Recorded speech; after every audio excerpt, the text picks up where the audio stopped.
Okay, today's video is going to be quite unusual, filmed from a fairly unusual position. Now, the preload in golf, we're standing up vertically with no forward bend, okay? You can see that I'm probably, well, tips of my toes, 3-4 inches away from a red line, okay? Think of that as the red line of doom, or the red line of nothing good will ever happen in golf. If your front or rear shoulder ever crosses that line. Now, when I instigate about this much forward bend, a little bit of knee flex, I'm now presetting so that my lead shoulder is going to run along this red line on the backswing. Like thus. Top of the backswing. Yes, I'm going to say the vertical drop to the waist. And then from there, the rear shoulder runs along this line. And you've hit a perfect golf shot. Now, the main thing to remember about this is that's your line of like maximum forward bend, right? As in, both shoulders never ever go beyond that point. If they do, you have come over the top. And like I say, you're going that way in golf, unless you're deliberately wanting to hit a cut, which would be an out to in swing path with an open face, which would give you a cut. That is the only time in golf that your trail shoulder comes that away, right?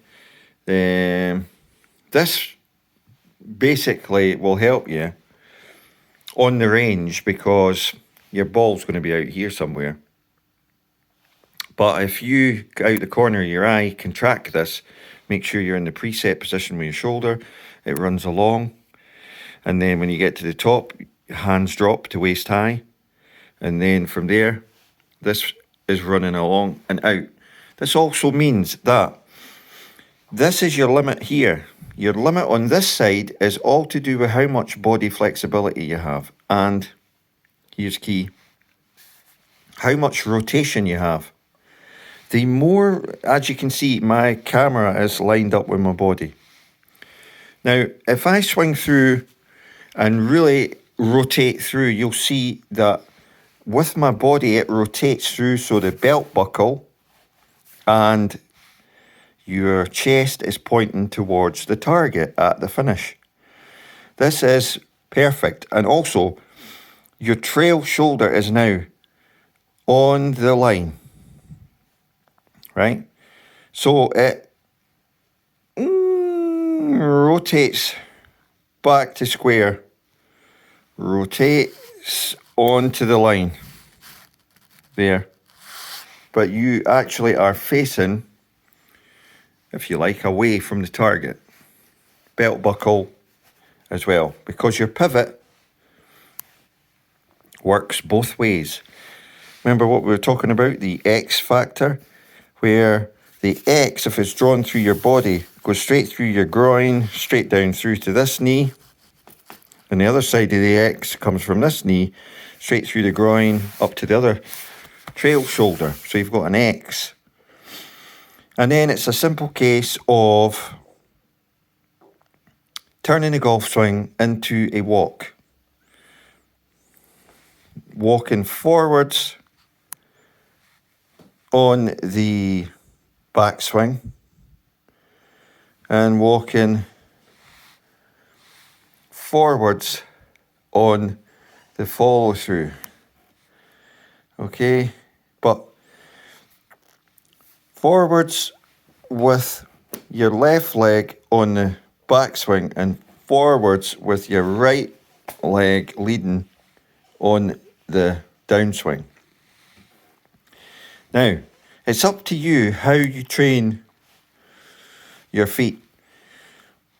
Quiet feet are no use in golf. You need active feet, like you're walking, and you also need flexible knees.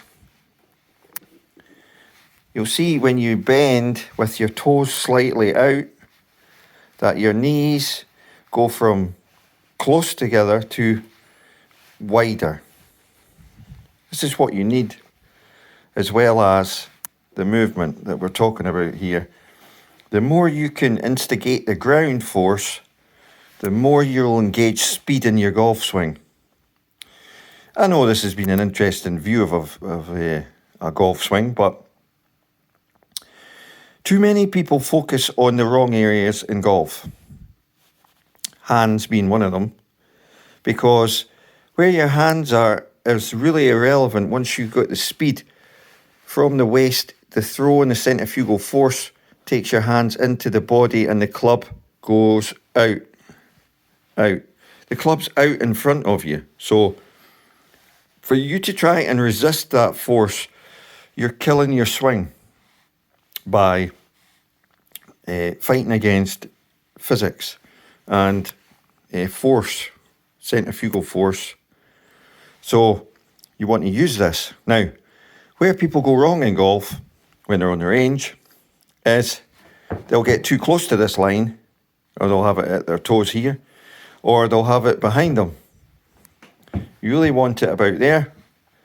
Your ball will be there. And remember, the club's swinging on an arc, so the shape you want is a curve. Not a dramatic curve, but we showed you the link to the actual curve that you need. That is masterful because it's equal in both directions. The speed and time of the arc is the exact same on the forward swing as on the backswing. Once you've got this idea locked in place, you see where the railway lines throw everyone off. The railway line would be in at this line here,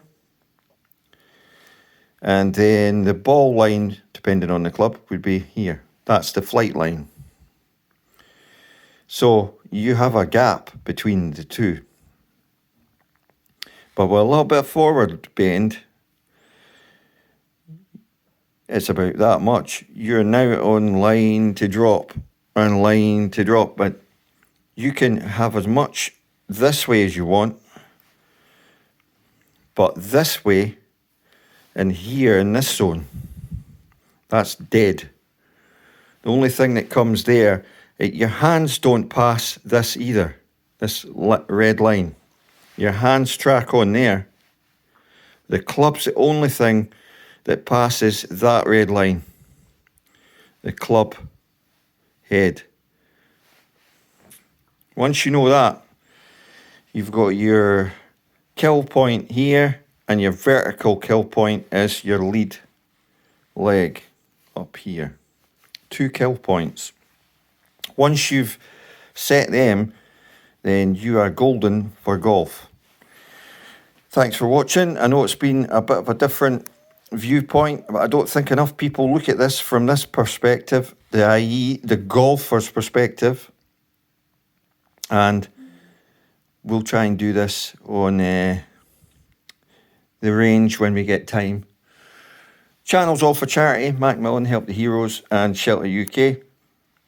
Thanks for watching, and work on that, where your flex goes from shoulder width slightly out. It doesn't need to be massive, but in this move, it's pivotable. What's your pivot? But like I say, this is a red line that you should never ever cross with any part of your body other than the club head. Thanks for watching.